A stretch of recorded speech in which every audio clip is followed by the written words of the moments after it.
मित्रांनो नमस्ते. इयत्ता 6वी विषय सामान्य विज्ञान, पाठ पहिला नैसर्गिक संसाधने, हवा, पाणी आणि जमीन. पाठामध्ये समोर चित्र दिसतंय. या चित्रामध्ये वेगवेगळे पक्षी, प्राणी, रस्ते, नदी, पाण्यातील जलचर प्राणी दिसत आहेत. पक्षी कोठे दिसत आहेत, गायी काय करत आहेत, त्याचप्रमाणे रस्ता, झाडे कोठे आहेत, नदी कोठून वाहत आहे. चित्रामध्ये विमान दिसतंय, ते कोठे आहे, मासे कोठे आहेत, होडी कशावर तरंगते. तुमच्या लक्षात आलं असेल की आकृतीमधील काही घटक आकाशात म्हणजे हवेत आहेत, काही घटक पाण्यात आहेत, तर काही घटक जमिनीवर आहेत. पृथ्वीवर असणाऱ्या सर्व बाबी अशा प्रकारे हवा, पाणी, जमीन यांच्याशी संबंधित आहेत. जमीन, पाणी, हवा यांना अनुक्रमे शिलावरण, जलावरण आणि वातावरण म्हणतात. विविध सजीवांचा वावर म्हणजे रहिवास किंवा संचार या 3 आवरणामध्ये असतो.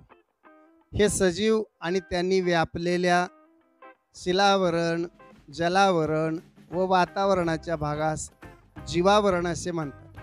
आकृतीमध्ये आपणाला दिसत असेल, खालच्या बाजूला शिलावरण आहे, त्याच्यावरचा थर आहे तो जलावरण आहे आणि अगदी वरचा थर आहे तो वातावरण दिसून येत आहे. पृथ्वीची ही आवरणे निसर्गतःच निर्माण झालेली आहेत, हे आपण इयत्ता 5वी शिकलेलो आहोत. पृथ्वीवरील सजीवसृष्टी टिकून राहण्यासाठी व त्यांच्या मूलभूत गरजा पूर्ण करण्यासाठी हवा, पाणी आणि जमीन हे घटक महत्त्वाचे आहेत. यांनाच नैसर्गिक संसाधने म्हणतात. पृथ्वीचा पृष्ठभाग पाणी आणि जमीन म्हणजेच जलावरण व शिलावरणाने बनलेला आहे.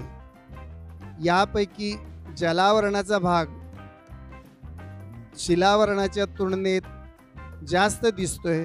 आकृतीमध्ये पहा, पृथ्वीची आकृती दिसत आहे. जे निळ्या रंगानं दाखवलेला आहे तो पाण्याचा भाग आहे आणि हिरव्या रंगाने दाखवलेला आहे तो जमिनीचा भाग दाखवलेला आहे. त्याचप्रमाणे स्थायू, जल आणि वायू रूपातील या नैसर्गिक घटकांकडे आपण संसाधने म्हणूनही पाहतो. म्हणजेच या घटकांचा वापर आपण आपल्या गरजा पूर्ण करण्यासाठी करतो. आता या 3ही घटकामध्ये खालील आकृती क्रमांक 1:2 मध्ये जमिनीचं व पाण्याचं प्रमाण दाखवलेलं आहे. 71% पाणी आणि 29% जमिनीचा भाग पृथ्वीवर आहे. पृथ्वीभोवतालच्या असणाऱ्या वातावरणातील हवेमध्ये नायट्रोजन, ऑक्सिजन, कार्बन डायऑक्साईड, 6 निष्क्रिय वायू, नायट्रोजन डायऑक्साईड, सल्फर डायऑक्साईड, पाण्याची वाफ, धूलिकण या सर्वांचा समावेश होतो. तपांबरामध्ये हवेतील एकूण वायूंच्या सुमारे 80% वायू असतात, तर स्थितांबरामध्ये हे प्रमाण 19% असते. पुढे दलांबर आणि आयनांबरमध्ये वायूंचे हे प्रमाण कमी कमी होत जाते. बाह्यांबर व त्या पलीकडील वायू त्यामध्ये आढळत नाहीत. या ठिकाणी आकृती क्रमांक 1:3 यामध्ये हवेतील विविध घटकांचे प्रमाण दाखवलेलं आहे. तुमच्या असं लक्षात आलं असेल की पृथ्वीभोवताली असलेल्या अनेक वायूंचे मिश्रण आणि वातावरणाचा एक प्रमुख घटक म्हणजे हवा होय. वायूंबरोबर धूलिकण, पाण्याची वाफ म्हणजेच बाष्प यांचा देखील समावेश होतो. हवेतील वायूंचे प्रमाण पृष्ठभागाजवळ जास्त व जसजसे पृष्ठभागापासून वर जावे तसतसे कमी होत जाते. हवेतील घटकांचे प्रमाण व काही उपयोग खालील तक्त्यामध्ये दिलेले आहेत. हवेतील वायूंचे उपयोग. नायट्रोजनचा उपयोग सजीवांना आवश्यक प्रथिने मिळण्यास मदत करतो. अमोनिया निर्मितीमध्ये तसेच खाद्यपदार्थ हवाबंद ठेवण्यासाठी नायट्रोजनचा उपयोग होतो. त्याचप्रमाणे ऑक्सिजनचा उपयोग सजीवांना श्वसनासाठी आणि ज्वलनासाठी होतो. कार्बन डायऑक्साईड वनस्पती अन्न तयार करण्यासाठी वापरतात. अग्निशामक नळकांड्यामध्येही कार्बन डायऑक्साईड वापरतात. त्याचप्रमाणे आर्गॉन विजेच्या बल्बमध्ये वापरतात. हेलियम कमी तापमान मिळवण्यासाठी तसेच विना पंख्याच्या इंजिनावर चालणाऱ्या विमानामध्ये वापरण्यात येतो. त्याचप्रमाणे निऑन जाहिरातींसाठीच्या रस्त्यावरच्या दिव्यात वापरलं जातं. क्रिप्टॉन फ्लोरोसेंट पाईपमध्ये वापरतात, तर झेनॉन फ्लॅश फोटोग्राफीमध्ये वापरला जातो. मुलांनो, हे लक्षात ठेवा की हवेतील विविध वायू आणि इतर घटक यांच्या समतोलामुळे पृथ्वीवरील जीवसृष्टी टिकून आहे. जीवनासाठी आवश्यक सूर्यप्रकाश, उष्णता पृथ्वीभोवती पोचण्यासाठी तसेच अन्य घातक घटकांना थांबवण्यासाठी वातावरण ही एक अत्यंत महत्त्वाची गाळणी आहे. यामध्ये धुके, ढग, हिम व पाऊस यांची निर्मिती वातावरणामुळेच शक्य हो. सोबतच्या आकृतीचे निरीक्षण करा. या 3 चित्रांमध्ये कोणतं साम्य दिसून येतं? धुराचे उत्सर्जन विविध माध्यमातून होताना दिसत आहे. हा धूर थेट वातावरणातील हवेत मिसळतो, त्यामुळे हवेतील घटकांचा समतोल बिघडतो. यालाच वायू प्रदूषण म्हणायचं. वाहने, मोठमोठे उद्योगधंदे यामधल्या इंधनाच्या ज्वलनातून तसेच लाकूड, कोळसा यासारखे इंधन अपूर्ण ज्वलनामुळे बाहेर पडणारे घातक वायू या सर्वांमुळे दिवसेदिवस वायू प्रदूषणामध्ये सतत वाढ होत आहे. इंधनाच्या ज्वलनातून हवेत सोडले जाणारे घातक घटक nitrogen dioxide, carbon dioxide, carbon monoxide, sulphur dioxide आणि काजळी हे घटक इंधनाच्या ज्वलनातून हवेत सोडले जातात. ओझोनचा थर पृथ्वीचं संरक्षक कवच जे आहे, वातावरणाच्या स्थितांबर या थराच्या खालच्या भागात ओझोन या वायूचा थर आढळतो. ओझोन वायूचा सजीवांना जगण्यासाठी प्रत्यक्ष उपयोग नसला तरी खूप उंचीवर पृथ्वीभोवती ओझोनचा थर असणे सजीवांसाठी फार महत्त्वाचे आहे. सूर्यापासून येणारी अतिनील किरणे सजीवांसाठी हानिकारक असतात. ही किरणे ओझोन वायू शोषून घेतो, त्यामुळे पृथ्वीवरील सजीवांचे रक्षण होते. वातानुकूलन यंत्रे, रेफ्रिजरेटर्स यामध्ये हवा थंड करण्यासाठी वापरले जाणारे फ्लोरोकार्बन्स आणि कार्बन टेट्राक्लोराईड हे रासायनिक वायू हवेत मिसळल्यास ओझोनच्या थराचा नाश होतो. ओझोनचे महत्त्व सर्वांच्या लक्षात यावे यासाठी 16 सप्टेंबर हा दिवस जगभर ओझोन संरक्षण दिन म्हणून मानला जातो. मुलांनो, तुम्हाला माहीत आहे का, मुंबई, पुणे, नागपूर यासारख्या महानगरामध्ये रहदारीच्या ठिकाणी हवेमध्ये असणाऱ्या विविध घटकांचे प्रमाण दाखवण्यासाठी विशिष्ट प्रकारचे फलक लावलेले आहेत. या फलकांमुळे त्या ठिकाणच्या हवेतील घातक वायूंचे प्रमाण समजते. समोर आकृतीमध्ये पहा. पृथ्वीवर हवाच नसती तर काय झाले असते? पहा बरं विचार करून. सकाळी उठल्यापासून रात्री झोपेपर्यंत तुमच्या घरात पाण्याचा वापर कोणकोणत्या कामांसाठी व किती प्रमाणात होतो त्याची नोंद सोबतच्या तक्त्यामध्ये करा. याबाबत वर्गातही आपसात चर्चा करा. एकूण वापरलेल्या पाण्याला घरातील व्यक्तींच्या संख्येने भागा. यावरून तुम्हाला प्रत्येक व्यक्तीला वापरासाठी किती पाणी लागते हे कळेल. वरील कृतीवरून तुमच्या असं लक्षात येईल की पाण्याशिवाय दिवस काढणे हे आपल्या सर्वांना जवळजवळ अशक्यच आहे. मानवी शरीराच्या सर्व क्रिया सुलभ चालाव्यात म्हणून दररोज 3 ते 4 लिटर पाणी पिण्याची आवश्यकता आहे. जशी मानवाला पाण्याची गरज आहे तशीच इतर सजीवांना सुद्धा पाण्याची गरज आहे. त्यांच्या शरीराच्या आकारमानानुसार हे प्रमाण कमी जास्त असू शकते. यावरून आपणाला पाण्याचे महत्त्व लक्षात येते. हायड्रोजन वायूचे हवेत ज्वलन झाल्यास तो ऑक्सिजनशी संयोग पावतो. या संयोगातून पाण्याची निर्मिती होते. पाण्याची काही वैशिष्ट्ये आपण इयत्ता 5वीमध्ये पाहिलेली आहेत. सर्वसाधारण तापमानात पाणी 3 अवस्थांमध्ये आढळते. पाण्याला रंग, चव आणि वास नसतो.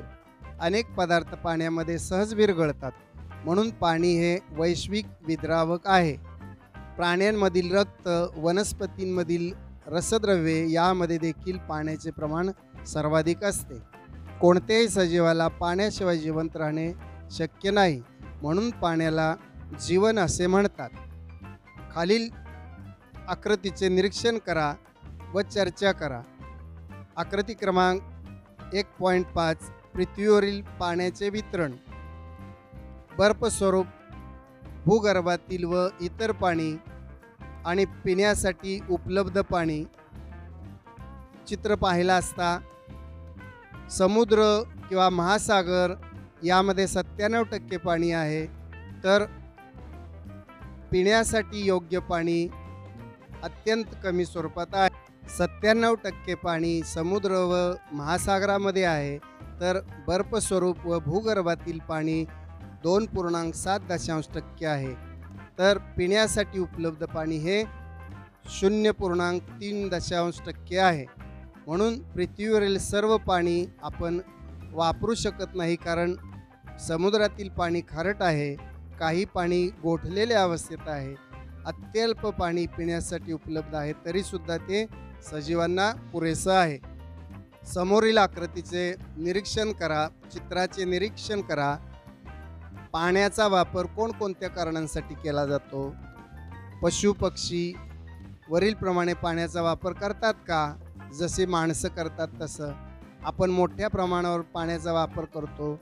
पृथ्वीवरील पाण्याचे नियमन जलचक्राद्वारे होते, हे आपण शिकलो आहोत.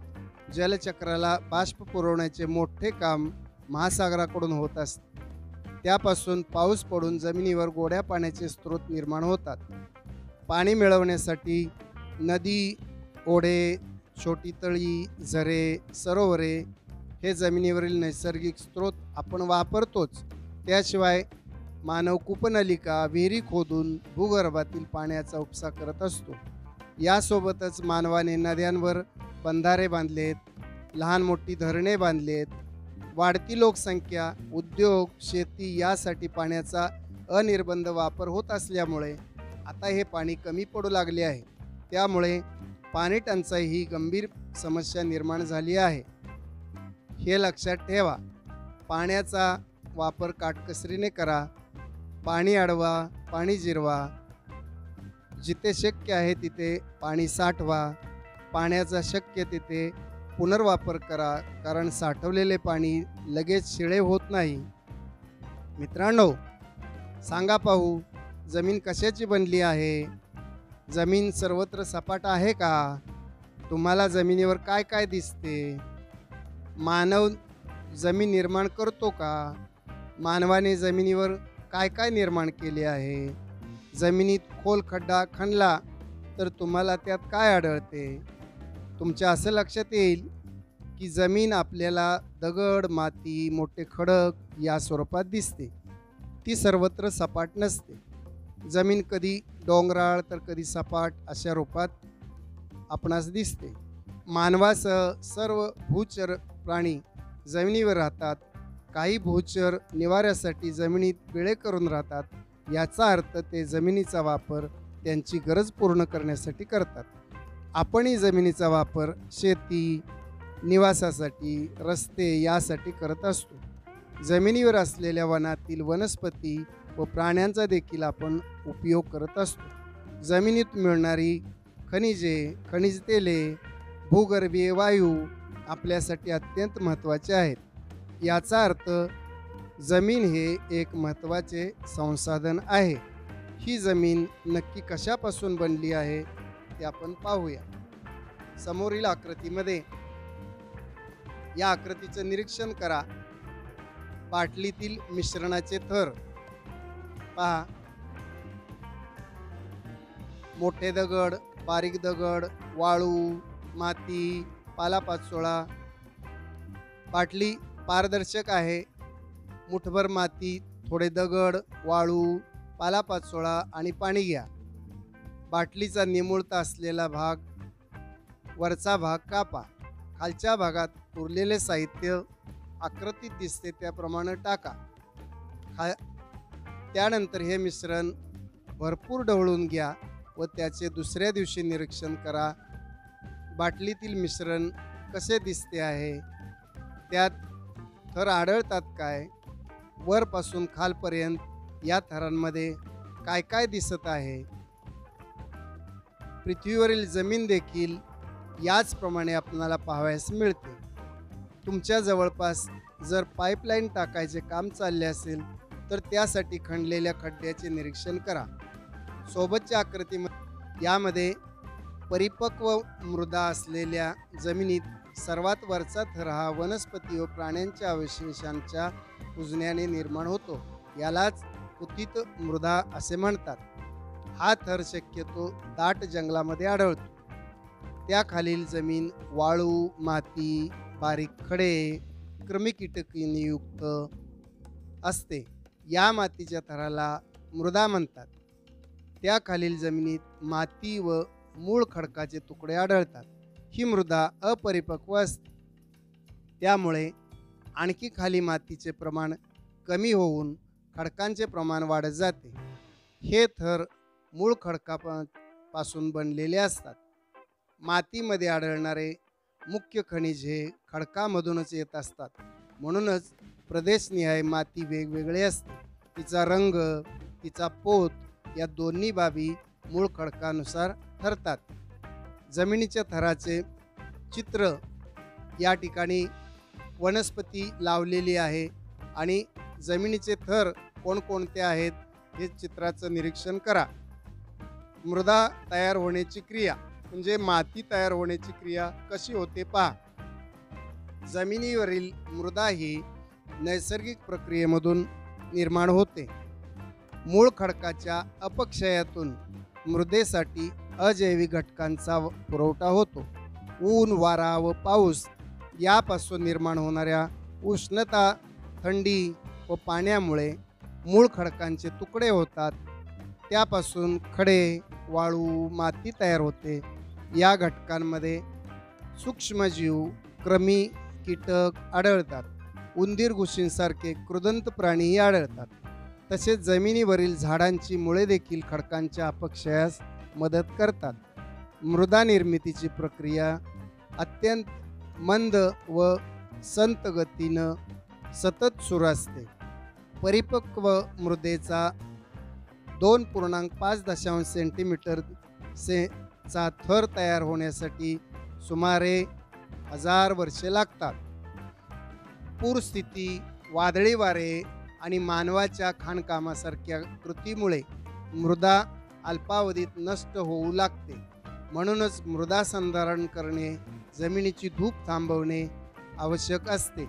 यासाठी सर्वोत्तम उपाय म्हणजे जमिनीवरील वनस्पतींचे आच्छादन वाढवणे. गवत, झाडे झुडपे वाढवल्यास जमिनीची धूप कमी होते. हे करून पहा.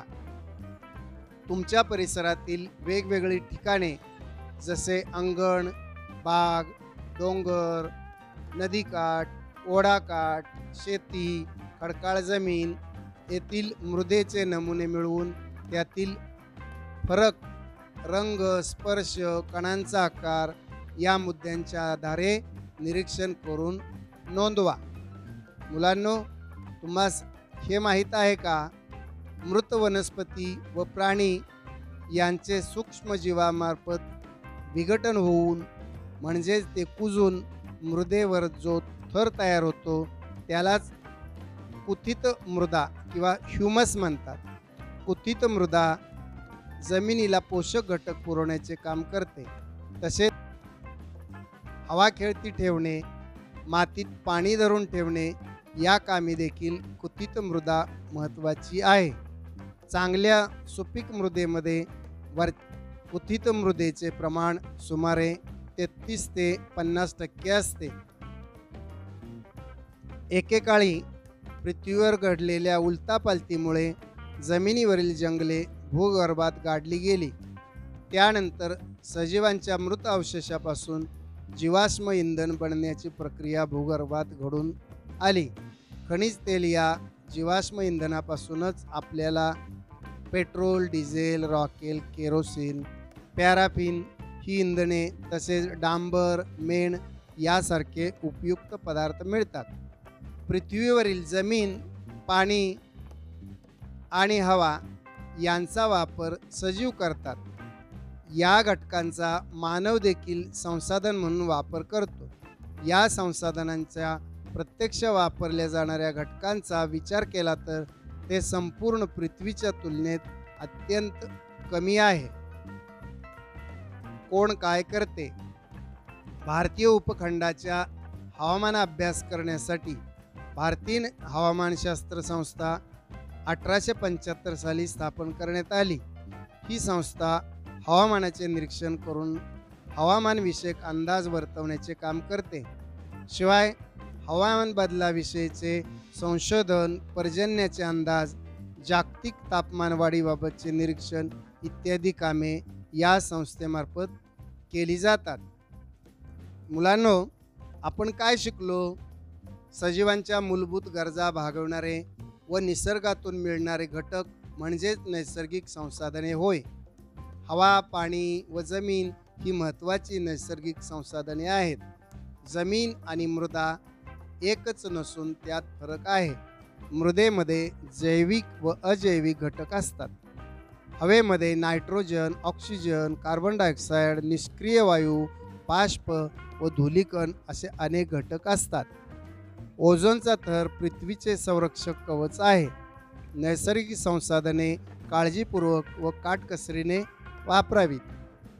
पाठाचे प्रकट वाचन करा, गटचर्चा करा आणि स्वाध्यायाखालील प्रश्न सोडून इतर प्रकारचे प्रश्न निर्मिती कौशल्य या सदराखाली तयार करून आणा. पाठाचं अध्यापन आवडलं असेल तर व्हिडिओला लाईक करा, चॅनल सबस्क्राईब करा आणि घंटीचं बटन दाबा. आणि पुढील तासाला भेटू आपण दुसऱ्या पाठामध्ये, सजीव सृष्टी या पाठामध्ये.